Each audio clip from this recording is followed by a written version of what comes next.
30 مارچ 1432 کو سلطان مراد کے ہاں ایک بچے نے آنکھ کھولی۔ سلطان مراد نے اپنے اس بیٹے کا نام پیغمبر اسلام کے نام پر محمد رکھا۔ محمد جس سال پیدا ہوئے وہ سال معجزوں سے بھرا ہوا تھا۔ گھوڑوں نے بہت تعداد میں جڑوا بچے دیے، فصلیں 4 گنا زیادہ ہوئیں، تمام درخت اپنے پھلوں کی زیادتی کی وجہ سے زمین پر جھکے ہوئے تھے۔ دوسری طرف قسطنطنیہ کے آسمانوں میں دن کے وقت دمدار ستارہ دکھا، جس کی تعبیر یہ کی گئی کہ آج تک جس قلعے کی دیواروں کے اندر کوئی نہ آ سکا وہ دیواریں ڈھا دی جائیں گی۔ محمد جب 11 سال کے ہوئے تو سلطان مراد نے انہیں ہماسیہ ریاست میں گورنر کی حیثیت سے بھیج دیا تاکہ وہ وہاں حکومت کرنے کا تجربہ حاصل کریں۔ انہوں نے وہاں محمد کی تربیت کے لیے بہترین اساتذہ بھیجے۔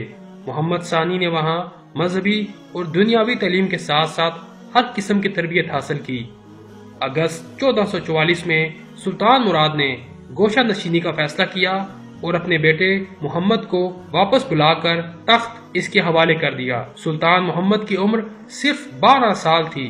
اس وقت وارنا کی جنگ کے خدشات نظر آ رہے تھے، چنانچہ انہوں نے اپنے والد کو خط لکھا کہ وہ آئیں اور فوج کی کمان سنبھالیں، لیکن سلطان مراد نے انکار کر دیا اور زاہدانہ زندگی کو ترجیح دی۔ سلطان محمد نے دوبارہ خط لکھا، اگر آپ سلطان ہیں تو آئیں اور اپنی فوج کی قیادت سنبھالیں، اور اگر میں سلطان ہوں تو آپ کو حکم دیتا ہوں کہ میری فوج کی قیادت سنبھالیں۔ چنانچہ سلطان مراد واپس آئے، اپنے بیٹے کو سلطان کے طور پر ادرنا میں ہی چھوڑا اور 1444 کے آخر میں ہونے والی جنگ وارنا میں عثمانی افواج کی قیادت کی۔ ستمبر 1446 کو سلطان مراد نے دوبارہ خود اقتدار سنبھالا، کیونکہ چند وزیر اس بچے کی حکومت سے خوش نہ تھے اور ینیچری نے بغاوت کر دی تھی۔ آپ کو دوبارہ اماسیہ بھیج دیا گیا۔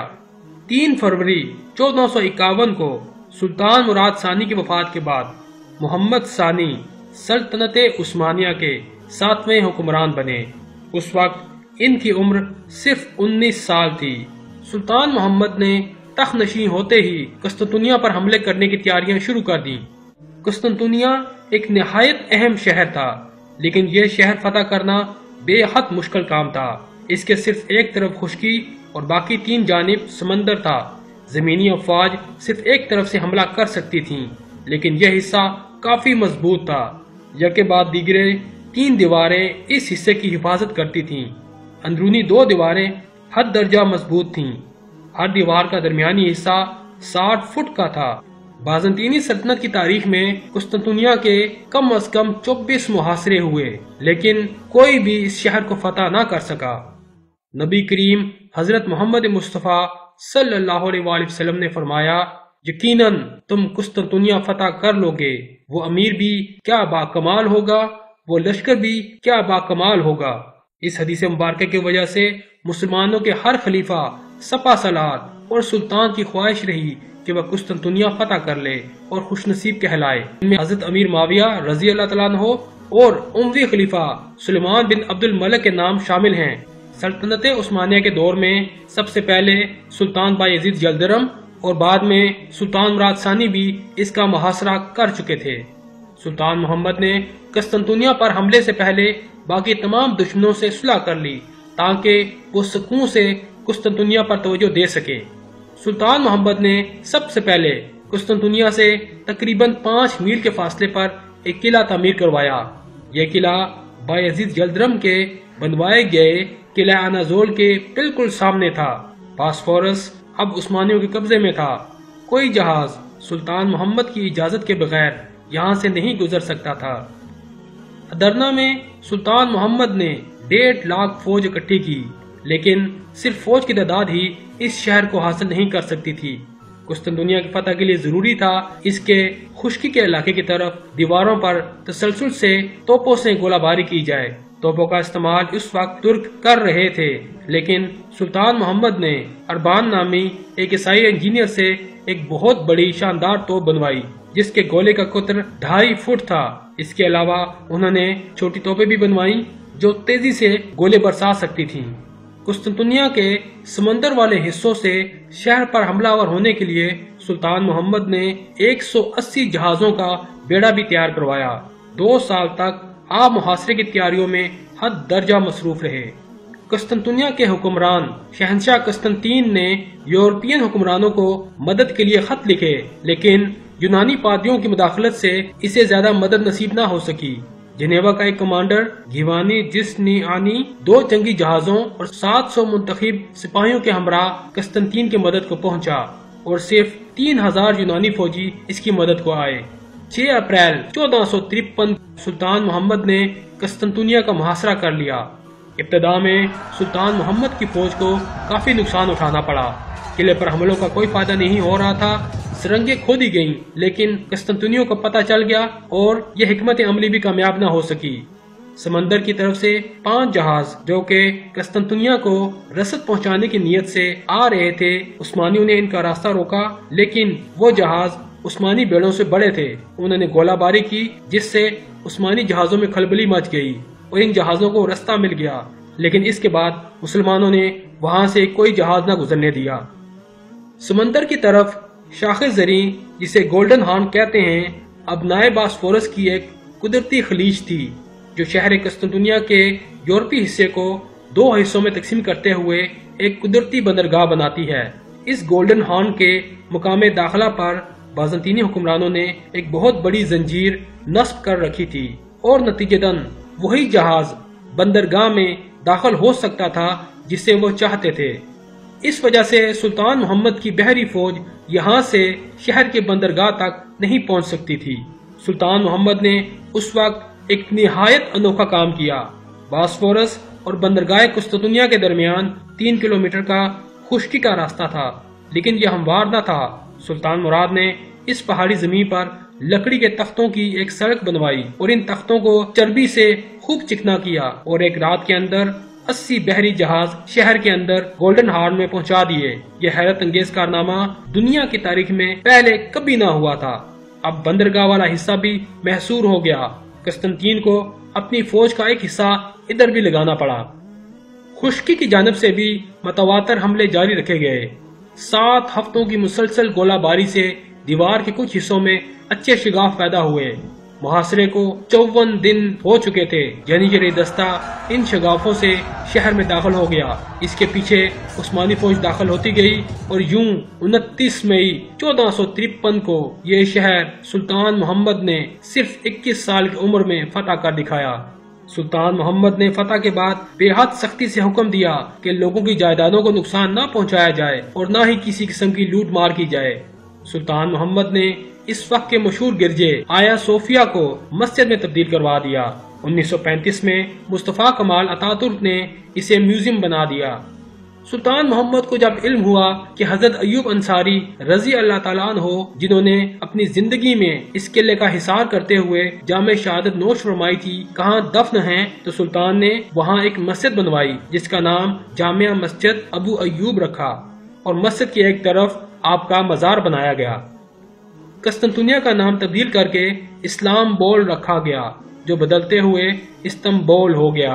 آپ نے استنبول کو اپنی سلطنت کا دارالحکومت بنا دیا اور شہر کی اثر نو تعمیر کروائی۔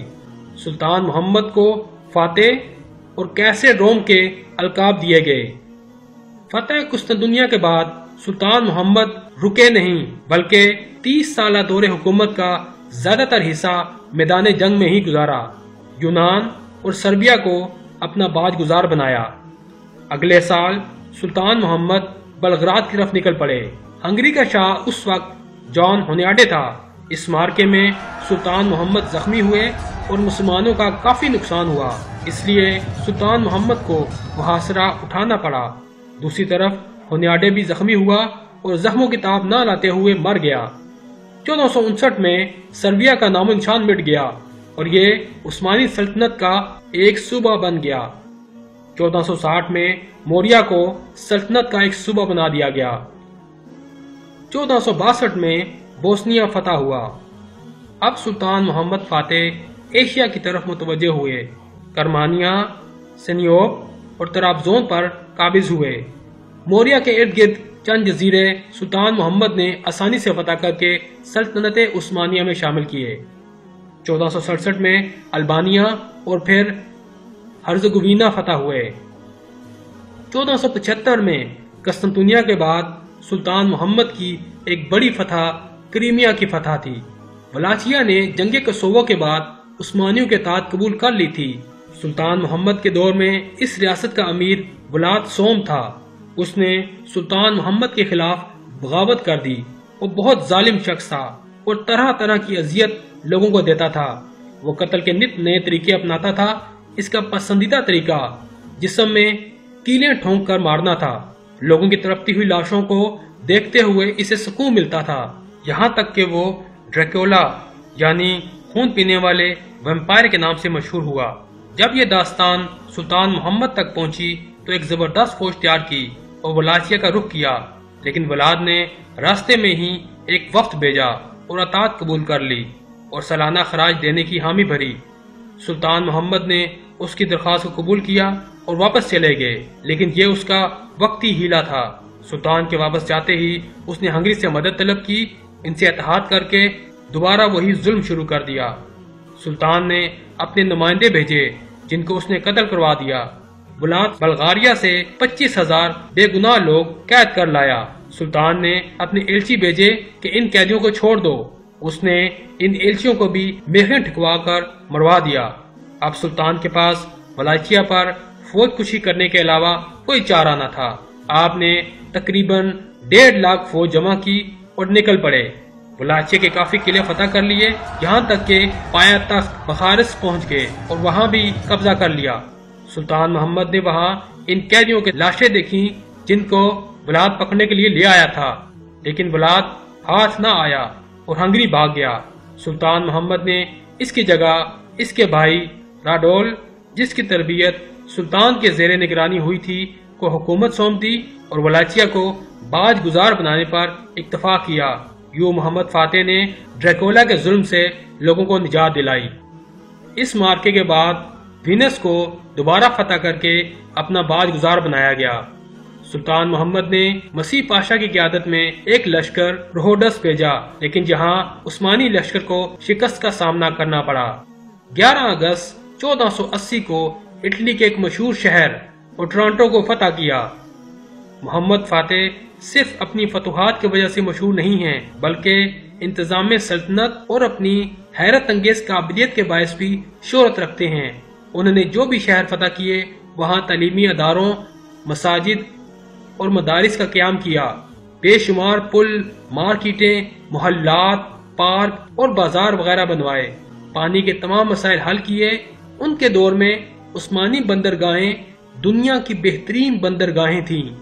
آپ نے پہلی مرتبہ سلطنت عثمانیہ کے لیے باقاعدہ قوانین مرتب کیے۔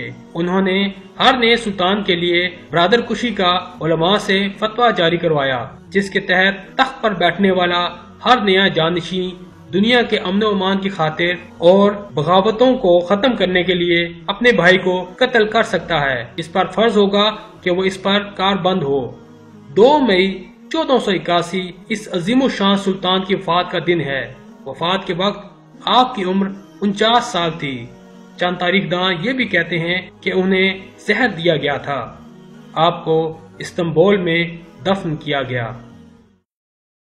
سبسکرائب کیجئے اسلامی اقدار کو اور بیل آئیکن کو دبائیے تاکہ رہتے رہیں آپ باخبر اسلامی اقدار سے۔